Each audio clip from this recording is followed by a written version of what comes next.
কোটি বিদ্যুৎ গ্রাহকের উপরে আপনি বিদ্যুতের মূল্য বৃদ্ধি করে জনগণের উপরে জুলুম চাপিয়ে দিয়েছেন। তার প্রতিবাদে আমরা আজকে বিক্ষোভ করছি।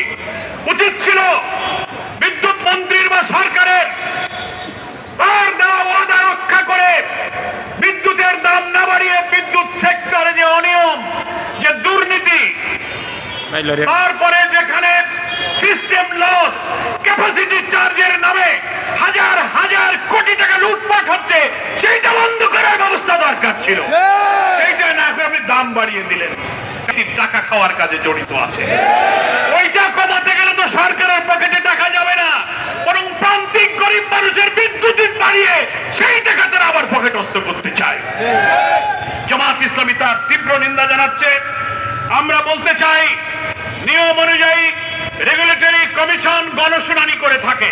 এর আগেও বিদ্যুতের মূল্য বৃদ্ধির আগে রেওয়াজ আছে, লম্বা সময় ধরে জনগণের কথা শোনেন, যুক্তি শোনেন।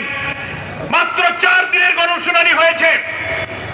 সেই গণশুনানি শেষ করে 4 দিনের মধ্যেই আপনি গতকালকে বিদ্যুৎ মূল্য বৃদ্ধির ঘোষণা দিয়ে দিলেন এবং কত বাড়ালেন।